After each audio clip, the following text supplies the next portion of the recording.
The snow falls in thick, cottony flakes as I steer my car along the winding Vermont roads. Each curve takes me farther from Boston, from quarterly reports and client emergencies, from the constant ping of notifications that have dominated my existence for the past 3 months. With every mile, my shoulders drop a fraction of an inch. 10 days, I whisper to myself, the words fogging in the chilly air of my car. 10 days of absolute quiet. The dashboard clock reads 2:17 p.m. I'm making good time, better than expected given the weather. My cabin waits just 20 minutes ahead, my sanctuary, my reward for years of careful budgeting and overtime. Unlike most of my colleagues who blow their bonuses on weekend getaways to New York or designer handbags, I've always played the long game. 2 properties by 32. Not bad for a marketing manager from a middle-class background, with no inheritance to speak of. Well, no financial inheritance, the weight of responsibility that was handed down in spades. The evergreens lining the road wear heavy white coats, their branches dipping under the burden. I know that feeling. 5 years as Tessa's caretaker has taught me plenty about carrying weight. I love my sister, but Christmas has become a particular challenge.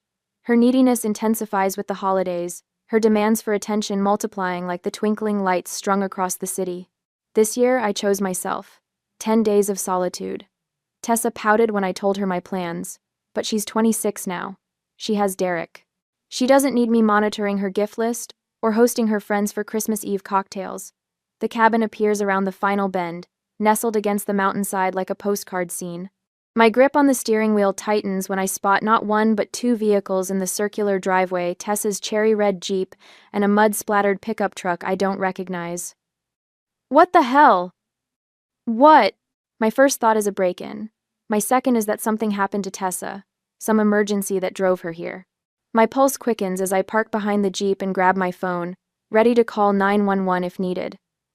The cabin windows glow with warm light. Music drifts through the walls, not the soft jazz I left playing on my smart speaker during my last visit, but Christmas pop tunes cranked to party volume. I trudge through ankle-deep snow to the porch, key in hand, though I suspect I won't need it. When I turn the knob, the door swings open to reveal a scene so surreal I momentarily wonder if I've driven to the wrong cabin. A Christmas tree, not my tasteful pine with white lights and silver ornaments, but a massive spruce dripping with gaudy multicolored baubles dominates the corner by the fireplace. Garlands snake across every surface. Scented candles burn on the coffee table, competing aromas of cinnamon and pine, creating a cloying cloud. And people. So many people.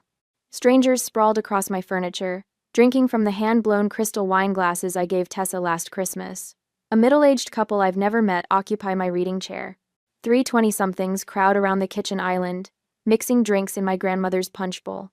In the center of it all stands Tessa, her blonde hair twisted into an elaborate updo, wearing a red sweater I recognize from my own closet.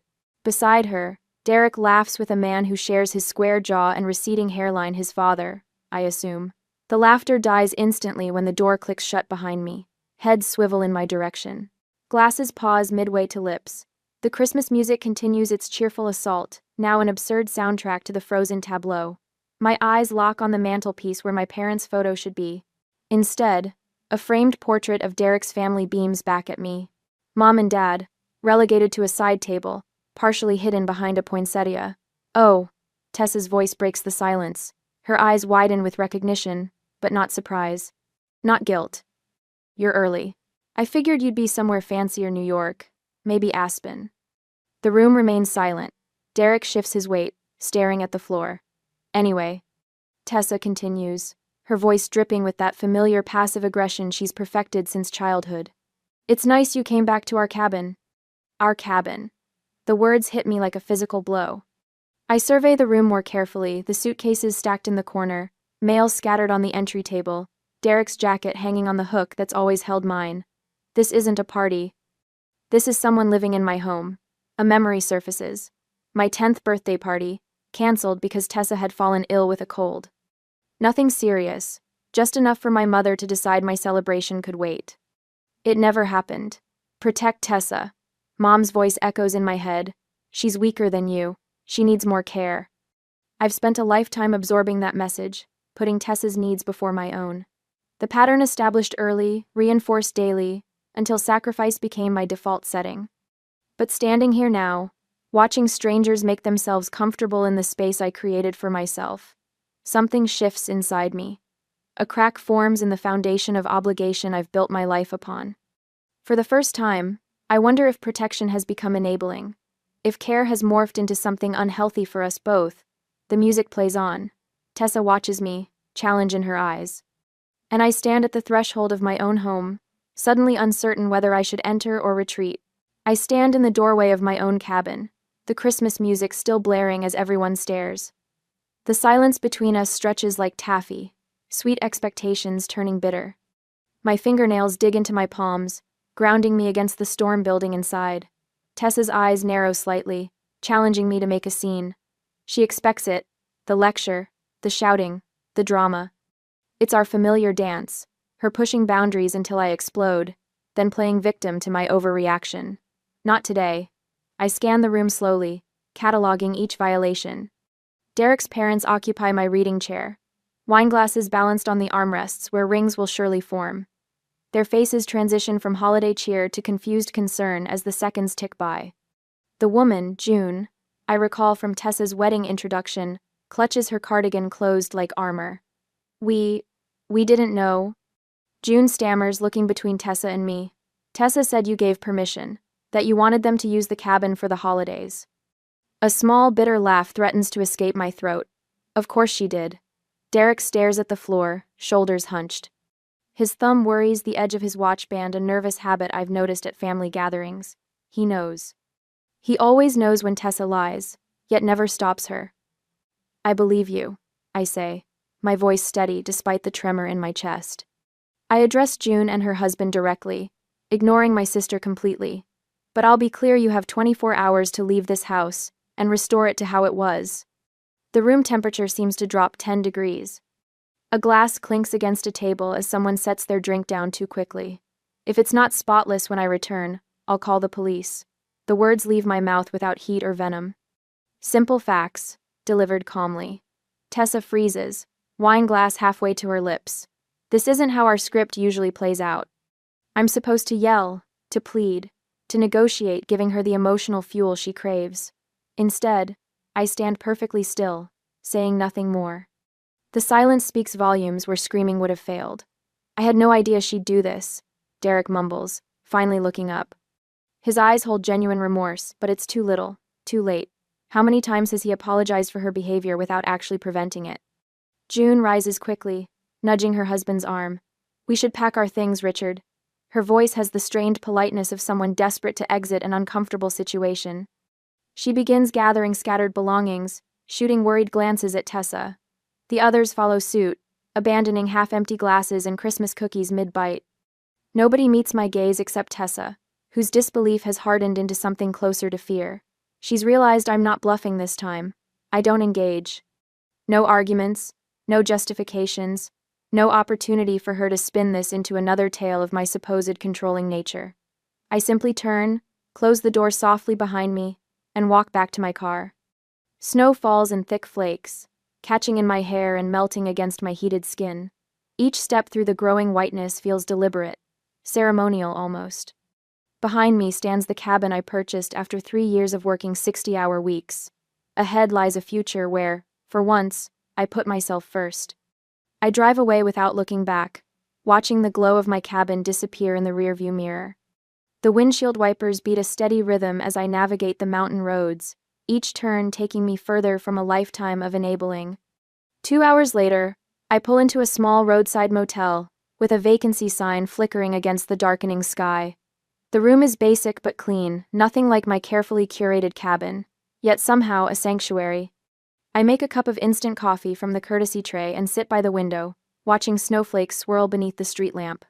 My anger burns hot initially, thoughts racing through everything taken from me, not just my property, but years of giving without boundaries.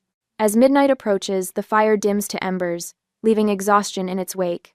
By dawn, something else emerges from the ashes. Clarity. This isn't about them taking my house. I whisper to my reflection in the frosted window.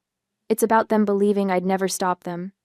Steam from my coffee cup fogs the glass as I begin a mental inventory of all the times I've accommodated Tessa beyond reason. The apartment in Burlington where I covered half her rent for 3 years while she found herself. The car loans I co-signed, despite her spotty credit history and tendency to prioritize vacations over payments. The company reputation I leveraged to help Derek's parents secure their mortgage after their bankruptcy. The pattern emerges with painful clarity. My promise to protect Tessa, made at our parents' funeral, transformed into chains, binding us both, me to endless giving, her to endless taking. What began as responsibility morphed into something ugly and distorted. I remember the look in Tessa's eyes when she said, "our cabin." Not gratitude, not even entitlement, but something darker, resentment. As if my help were simultaneously expected and resented, each gift a reminder of her dependence. For the first time, I see how my protection has become her prison, and my sacrifice her sentence. We're trapped in roles neither of us chose but both perpetuate. The coffee grows cold in my hands as snow continues falling, covering everything in clean white. Tomorrow I'll return to the cabin, unsure whether they'll have complied or escalated, but regardless of what awaits, something fundamental has shifted. The chain is broken. Whether Tessa recognizes it yet or not, everything has changed. Next day, my phone buzzes on the nightstand, pulling me from deep sleep.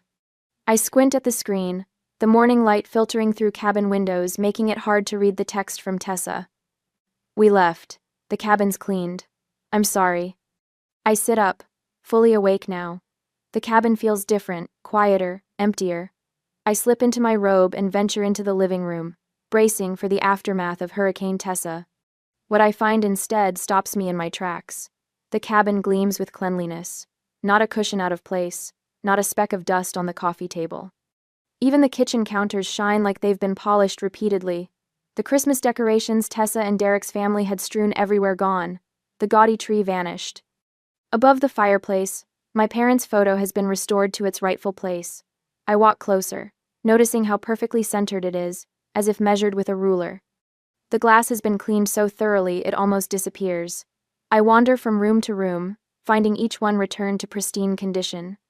The stillness feels almost supernatural, as if nothing happened here, as if the invasion never took place.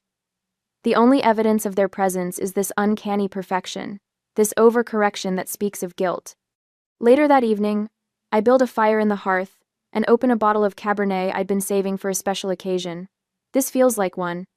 I settle into my favorite chair and raise my glass to the empty room. "To boundaries," I whisper. The flames dance in the fireplace, casting warm light across the living room, my living room. For the first time in years, I'm experiencing a holiday without the weight of obligation pressing down on my shoulders, without the gnawing guilt that accompanies every moment I claim for myself. This peace feels like victory. I savor the wine, letting it linger on my tongue. Something deeper than temporary satisfaction takes root inside me. This isn't just about winning a single battle with Tessa. This is about reclaiming my life. The next few days unfold in quiet reflection. I analyze the pattern that's defined our relationship since our parents died. Each morning, I sit by the window with coffee, watching snow fall on the pines, while mentally cataloging every instance I enabled Tessa's dependency. The discounted rent on her apartment, my justification had been that she needed help getting started.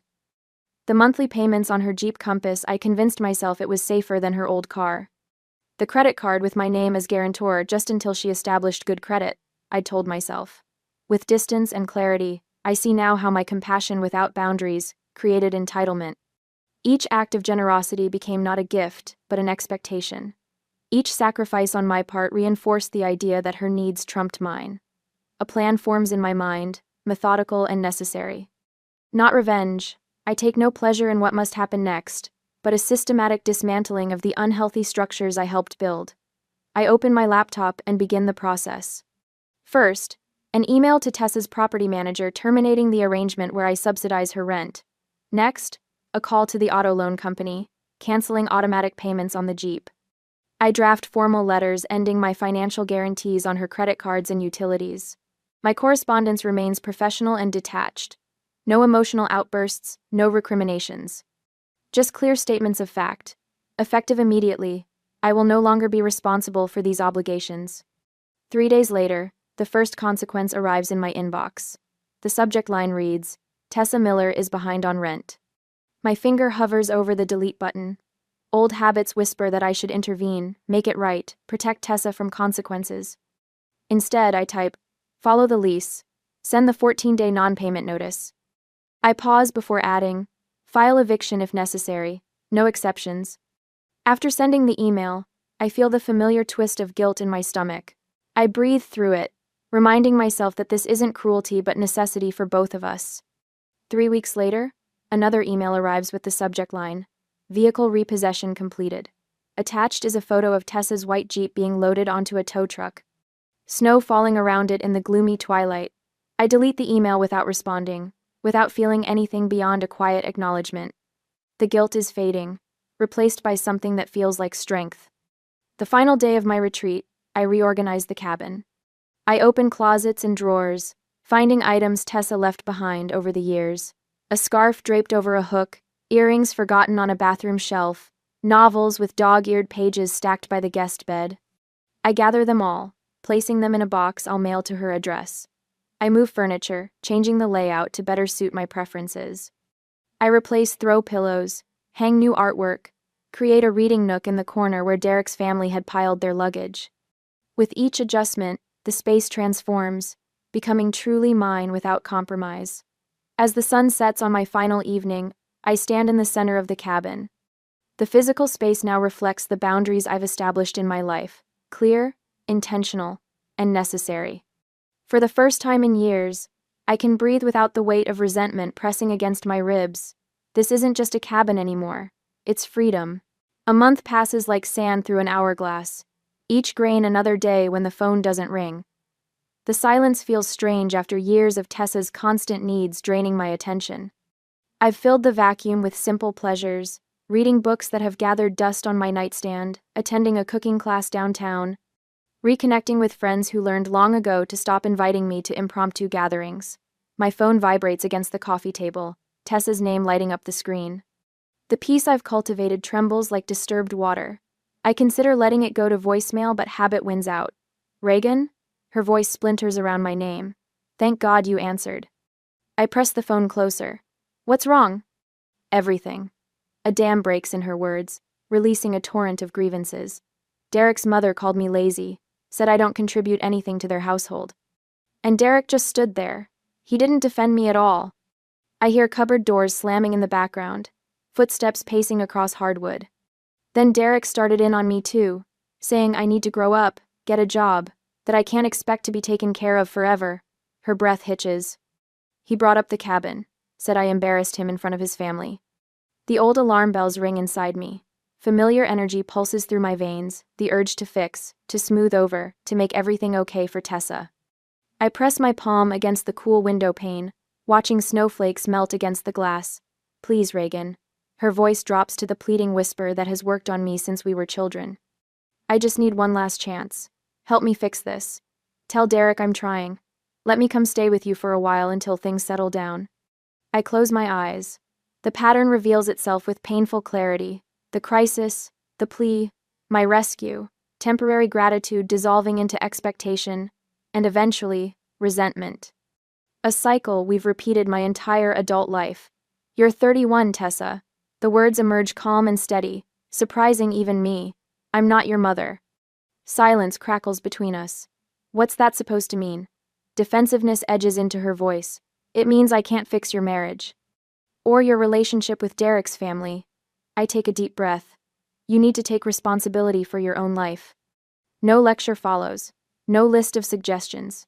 Just the truth, finally spoken aloud. The silence stretches until I wonder if the call has dropped. Then Tessa's voice returns, transformed into something sharp and brittle. You ruined everything. The words explode through the speaker. If it weren't for you, my life wouldn't be like this. I hold the phone away from my ear as she continues.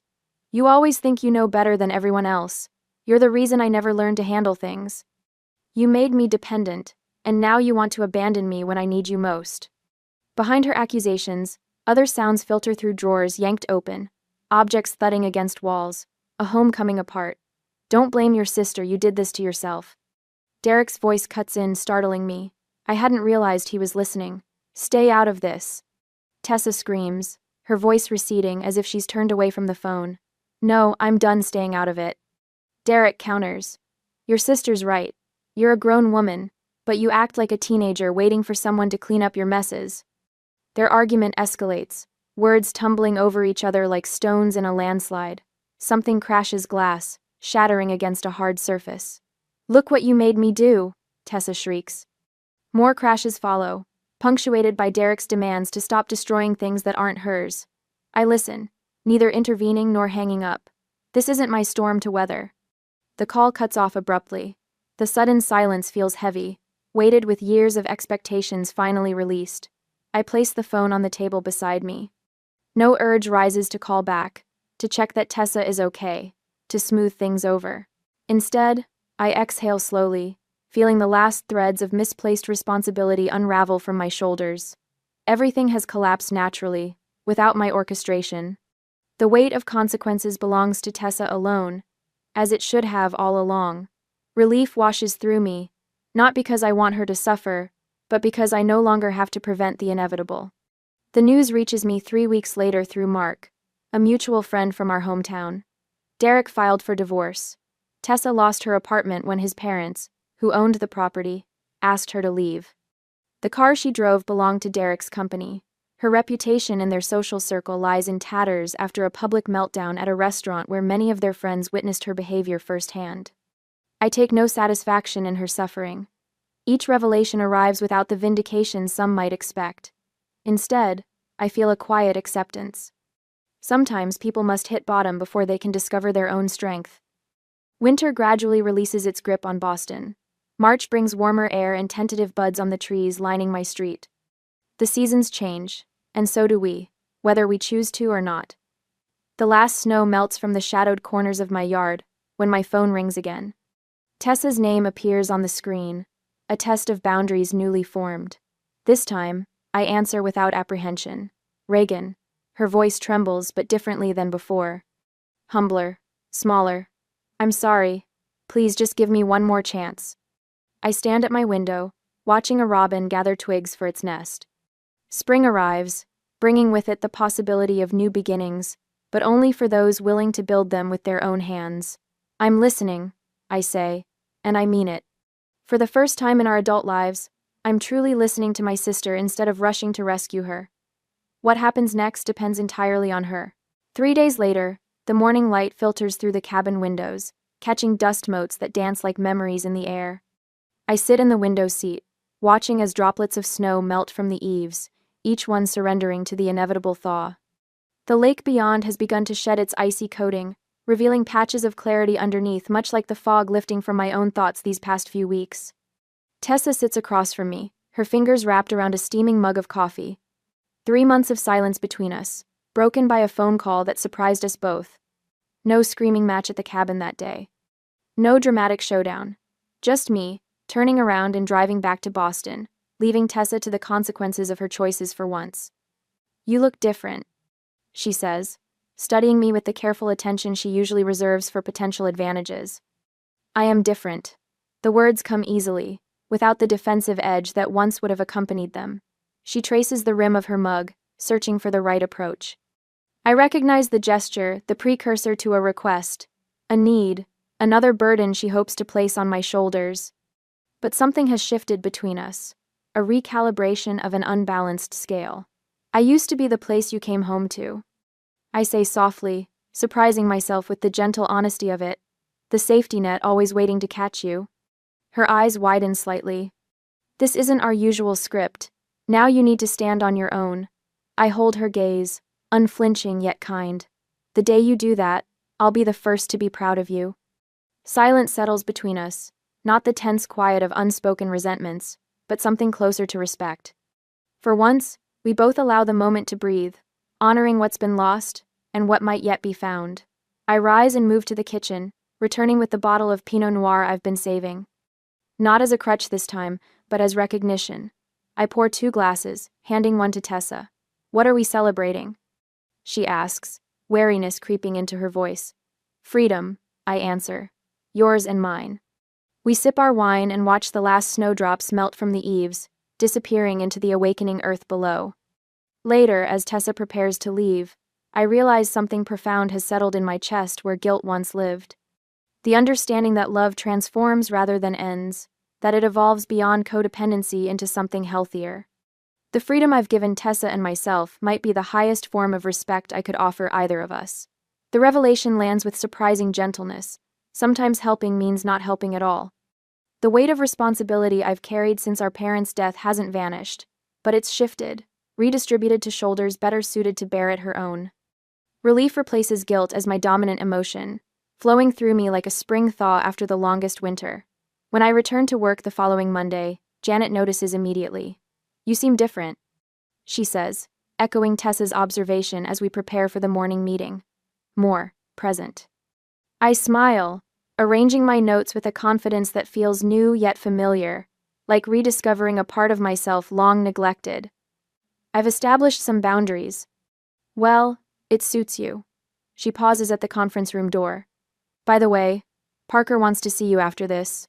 Something about the Westridge account."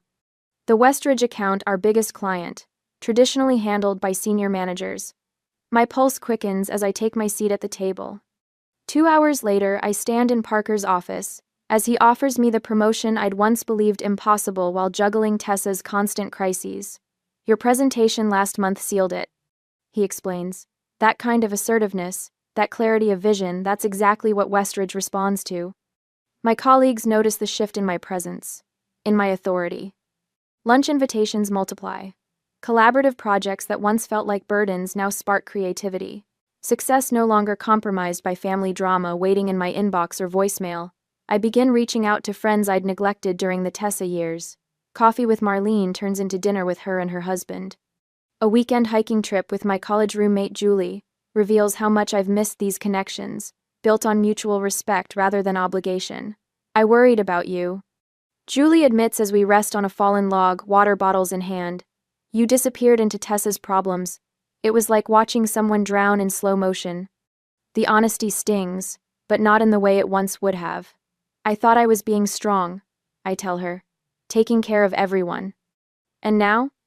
Now I know strength isn't about carrying everything. It's about knowing what's yours to carry." We build this chosen family beyond blood obligations. People who want my presence rather than need my rescue. The email from Tessa arrives 3 months after our cabin conversation. No dramatic subject line, no urgent plea.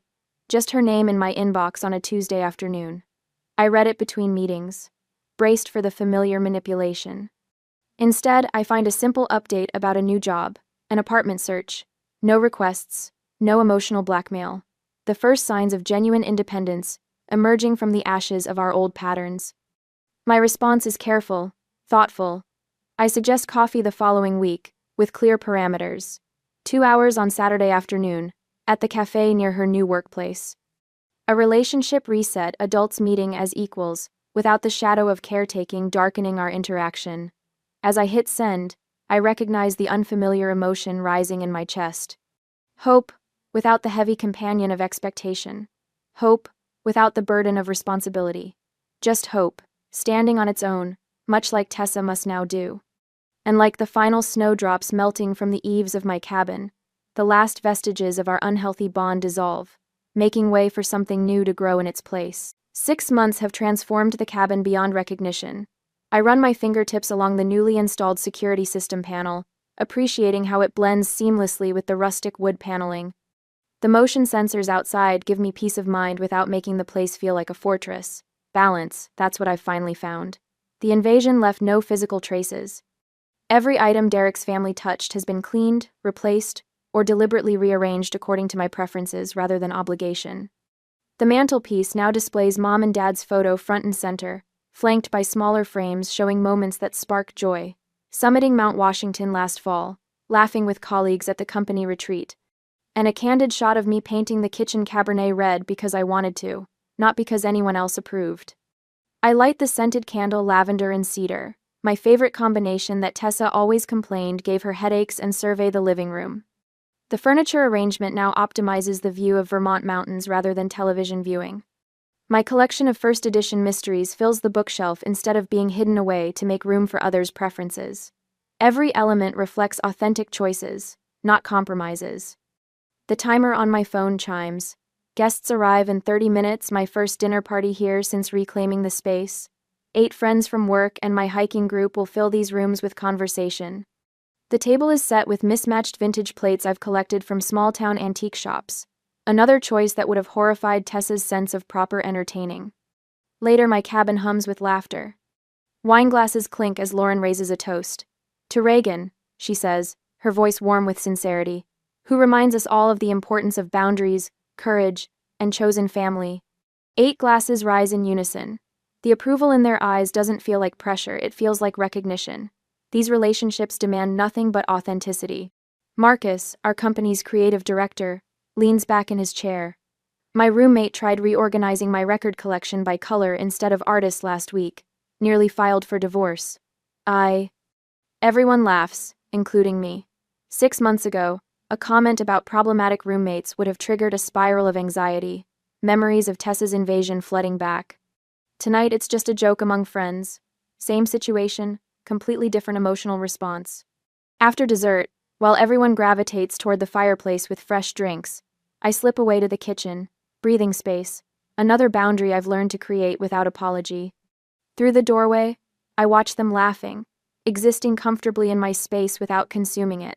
The contrast with Derek's family sprawled possessively across these same rooms couldn't be more stark. The next morning, with the cabin quiet again, I open my leather-bound journal on the sunlit deck. The spring air carries hints of pine and possibility. I write, "Love doesn't require sacrifice of self. The greatest gift I've given myself is permission to exist fully, without apology or compression. I am not defined by being Tessa's bigger sister, by carrying everyone's emotional weight, by making myself smaller so others feel bigger." The pen moves easily across the page, recording this truth I've finally embraced. For decades, responsibility meant abandoning my needs for others. Therapy has reframed this entirely, showing me that true responsibility begins with self-care, extends to boundaries, and only then reaches toward others. The cabin phone rings. I answer without checking caller ID, another sign of progress. "Reagan? It's Dr. Norris confirming next Tuesday." "Looking forward to it," I reply, genuinely meaning it. Weekly therapy has become sacred time, rather than a shameful secret. We've unpacked family patterns going back generations, the martyr complex passed from my grandmother to my mother to me, the way Tessa learned helplessness as her role in our family drama. Work has flourished without emotional distractions. Last month's promotion came partly because I stopped volunteering for every crisis project, focusing instead on quality contributions within reasonable hours. Saying no created space for deeper yes. New friendships have replaced the draining connections that once filled my calendar. Quality over quantity, another lesson hard won. Each relationship now stands on bedrock of mutual respect rather than obligations shifting sand. 2 weeks later, in the break room at work, Kelly, a junior marketing associate, approaches me cautiously. "Do you have a minute?" she asks, clutching her coffee mug like a shield. We sit at the small table by the window. She explains her situation, parents insisting on weekly Sunday dinners, despite her partner feeling increasingly unwelcome, the guilt crushing her each time she considers declining. "You always seem so together," she says, "like you know where your boundaries are." The irony makes me smile. That's fairly recent. 6 months ago, I found my sister living in my vacation home without permission. Kelly's eyes widen. "What did you do?" "Something I should have done years earlier. I realized I can love people from a distance. Physical, emotional, whatever distance necessary for health." The words flow not from wounded pride but from hard-earned wisdom. Sometimes the kindest thing for everyone is saying no. She nods slowly, processing. That's exactly what I need to hear. Later that evening, my phone buzzes with a text. Tessa's name appears on screen, no longer triggering fight-or-flight response. "Hey, thinking about taking some online classes. Community college has a business program. Would you mind looking at the course list when you have time? No rush." I read it twice, noting what's missing. Demands, guilt trips, urgency. Her request is small, reasonable, and includes acknowledgement of my time. I set the phone down, promising myself I'll respond thoughtfully tomorrow, rather than dropping everything immediately. The seeds of a healthier relationship might be sprouting, not guaranteed, but possible. Either way, I'm prepared, able to engage or disengage as needed. The Vermont sunset paints mountains in amber and rose as I settle into the Adirondack chair on my deck. Journal open on my lap, glass of Cabernet in hand. I write the day's final reflection. Love remains. Boundaries just show where it begins and ends. A distant ringtone carries through the open door behind me. My pulse remains steady, breath even. Whatever crisis or connection awaits on that call, it can wait until I'm ready to answer. The anxiety that once drove me to immediate response has transformed into quiet assurance. The peace I feel isn't the absence of conflict, it's the presence of wholeness. Would you like to share a time when you had to choose between pleasing family and protecting yourself? What did you learn from it? I'd love to hear your experience in the comments below.